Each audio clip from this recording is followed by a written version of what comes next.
नमस्कार दोस्तों, आज मैं मानसी आप सभी के साथ दोबारा से। तो जैसा कि आज हम सभी जानते हैं कि आज हमारा पूरा देश इस कोरोना जैसी महामारी से जूझ रहा है। बच्चा बच्चा, एक एक इंसान इस महामारी से लड़ रहा है और इस टाइम पर हर एक इंसान यही कोशिश कर रहा है कि बस हम इस कोरोना जैसी महामारी से जल्दी से छुटकारा पा सके।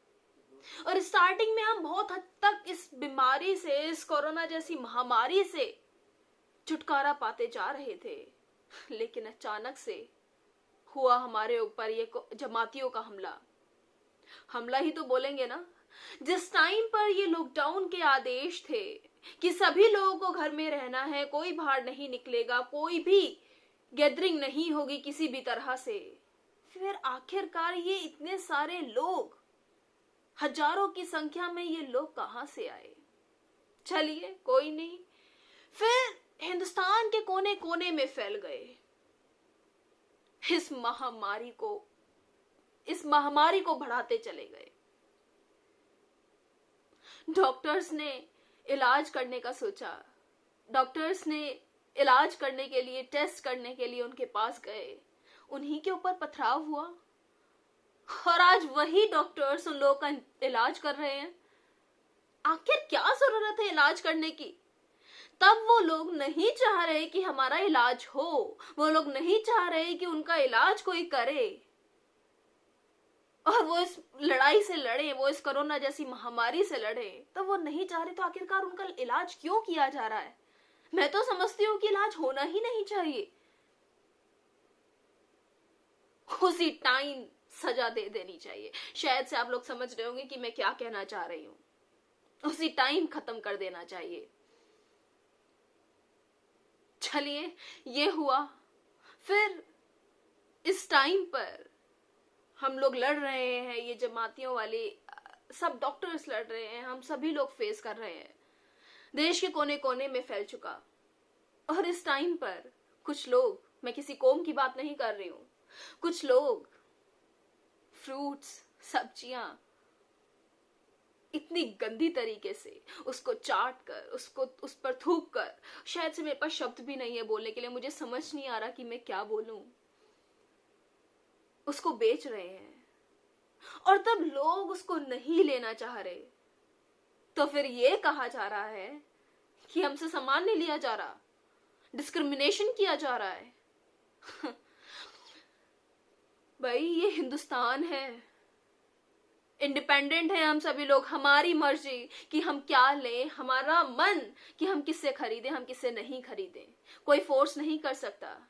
अगर आपको लगता है कि कहीं कुछ लिखा है ऐसा संविधान में कि चाटी हुई चीज को, उस पर थूक लगी हुई चीज को कोई हम खरीदें, वो जबरदस्ती है, तो दिखा दीजिए। इस चीज को कोई फोर्स नहीं कर सकता। आप लोगों को सजा अभी तक नहीं मिली, तब आपने डॉक्टर्स पर पथराव किया, और यहां तब कोई इंसान थूकी हुई, चाटी हुई चीज को लेने से, खरीदने से मना कर रहा है, तो उस पर केस दर्ज होने की डिमांड की जा रही है, उस पर केस दर्ज किए जा रहे हैं, उसको इतना बढ़ाया चढ़ाया जा रहा है। नहीं है मन, नहीं लेंगे, कोई फोर्स नहीं कर सकता। चलिए, छोड़िए इस चीज को भी। खैर, तीसरी चीज आती है ये पाकिस्तान। जिस टाइम पर हमारा पूरा देश इस कोरोना जैसी महामारी से छुटकारा पाने के लिए वैक्सीन बनाने में लगा हुआ है, दवाइयां बनाने में लगा हुआ है, डॉक्टर्स इस चीज से लड़ रहे हैं, हर एक इंसान अपने घर में है, समझो कि दुनिया कुछ थम सी गई है, सब कुछ रुक सा गया है, सब लोग घरों में हैं। और उस टाइम पर पाकिस्तान को अभी भी सिर्फ एक ही बात, एक ही ख्याल उसके दिमाग में है, उसका सिर्फ एक ही मकसद है कि इस हिंदुस्तान को चैन से नहीं रहने देना। और वो आज भी यही कर रहा है। उसको इस बात की चिंता नहीं है कि मेरे पाकिस्तान के लोग कितने इस कोरोना जैसी महामारी से मर रहे हैं या फिर कितने पॉजिटिव केसेस आ रहे हैं, उसको इस बात की चिंता नहीं है। बस उसको एक बात की चिंता है कि हमारा हिंदुस्तान चैन से ना रह सके। और आज भी शायद से आप लोग न्यूज में देख भी रहे होंगे कि हमारे हिंदुस्तान के कितने जवान शहीद होते जा रहे हैं। अब तक कितने हमले वो हमारे ऊपर कर चुका, अब तक हम सिर्फ सहन कर रहे थे, अब सहन करने वाली कंडीशन ही नहीं है। हम लोग इग्नोर कर रहे थे कि चलो ठीक है, लेकिन बढ़ता ही जा रहा है। खैर, इस बात को भी छोड़िए, हम इन सब चीजों से लड़ ही रहे हैं। अब शायद से आप सभी लोग इस बात को जानते होंगे कि कल से हमारा लॉकडाउन का तीसरा चरण यानी कि थर्ड फेज स्टार्ट हो चुका। और शायद से मेरे को इस बात को रूबरू करवाने की जरूरत नहीं है आप लोगों को कि कल से किन किन चीजों में रियायतें दी गई और किन किन चीजों में नहीं। कुछ मूवमेंट हुए, कुछ हलचल सी हुई, कुछ लोग घर से बाहर निकले, लेकिन आज अब जो मैं बात करने के लिए जा रही हूं उससे पहले, कुछ बताने से पहले जरा कुछ शब्द कहना चाहूंगी, तो जरा ध्यान से सुनिएगा और समझने की कोशिश करिएगा। न जाने किस जरूरत के लिए भला, न जाने किस जरूरत के लिए भला पेशे नजर खोल दिए, कैद चिड़िया को रखा, कैद चिड़िया को रखा, बाज के पर खोल दिए, कैद चिड़िया को रखा, बाज के पर खोल दिए।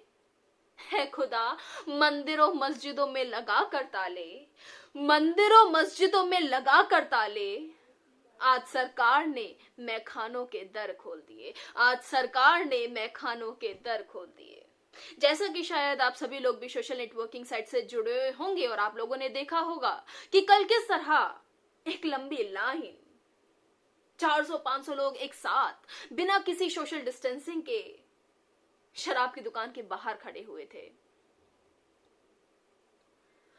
उस लाइन में आप हर एज ग्रुप को देख सकते थे और बड़ी शर्म आ रही है मुझे ये बात कहते हुए, इवन उस लाइन में गर्ल्स भी थी। मैं ये सोचने पर मजबूर हूं कि क्या यही हमारी भारतीय संस्कृति है। खैर चलिए, आज तब हमारा देश में बहुत लोग एक एक रोटी के मोहताज है, एक एक रोटी की उनको नसीब नहीं हो पा रही। हालांकि बहुत एनजीओ इस चीज के लिए वर्क कर रहे हैं, हो सकता है आप लोग भी बहुत लोगों की हेल्प कर रहे हैं, गवर्नमेंट वर्क कर रही है, लेकिन फिर भी अभी भी आज भी हमारे देश में बहुत लोग ऐसे हैं जो एक एक रोटी के लिए मोहताज हैं। और कल उस लाइन में मोस्टली यही नोटिस किया गया, जो लोग कल तक जहां फ्री का राशन बंट रहा था, जहां फ्री का खाना बंट रहा था, कल वो गरीबों की लाइन में खड़े थे और आज वही लोग 6-6, 10-10 बोतल लेने के लिए शराब की दुकान के बाहर खड़े थे। आखिर क्या हो रहा है ये मेरे देश में? कभी कोई गरीब की लाइन में लग रहा है और कभी वही इंसान अमीर की लाइन में लग रहा है 10-10, 12-12 बोतल खरीदने के लिए। उसके पास आखिरकार पैसे कहां से आ गए? कुछ समझ नहीं आ रहा है क्या हो रहा है ये हिंदुस्तान में। और मैंने कुछ लोगों को देखा, कुछ लोगों ने पोस्ट किया कि ये शराब के ठेके इसीलिए खुले, ये वाइन शॉप्स इसीलिए खुले कि ताकि इससे हमारी इकोनॉमी डेवलप हो। मैं नहीं जानती कि कितनी इकोनॉमी डेवलप होगी इससे, ठीक है माना इकोनॉमी डेवलपमेंट होगा। मैं ये समझती हूं तब हमारे देश में, मुझे ऐसा लगता है तब हमारे देश में एक एक चीज हमारी आधार कार्ड से लिंक है, हमारे बैंक अकाउंट, हर एक चीज आधार कार्ड से लिंक है। तो क्या ये चीज आधार कार्ड से लिंक नहीं होनी चाहिए और इस चीज का रिकॉर्ड क्या गवर्नमेंट के पास नहीं होना चाहिए कि हमारी अर्थव्यवस्था को, हमारी इकोनॉमी को कौन कितना बढ़ा रहा है? क्योंकि शराब पिएगा तभी तो बढ़ेगा इंडिया, तभी तो बढ़ेगी इंडिया की अर्थव्यवस्था। तो इस चीज का तो रिकॉर्ड होना चाहिए कि कौन हमारी गवर्नमेंट की, कौन हमारे देश की अर्थव्यवस्था को कितना ऊपर लेकर जा रहा है। इस चीज का क्या रिकॉर्ड नहीं होना चाहिए कि कौन अपने आप को कितना खोखला कर रहा है, कौन अपनी फैमिली को कितना खोखला कर रहा है। इस टाइम पर डॉक्टर्स बात कर रहे हैं इम्यूनिटी सिस्टम को बढ़ाने की, कि इस कोरोना जैसे वायरस से आप तब लड़ सकते हैं अगर आपका इम्यूनिटी सिस्टम स्ट्रांग है। और यहाँ लोग शराब की बोतल खरीद कर घर में स्टोक कर रख रहे हैं। बड़ी अजीब सी बात है। कुछ लोगों के घर में मुझे ये लगता है मेंटली फिजिकली डेवलपमेंट नहीं हो पाता, तब शराब पीकर लोग उनके घर में आते हैं।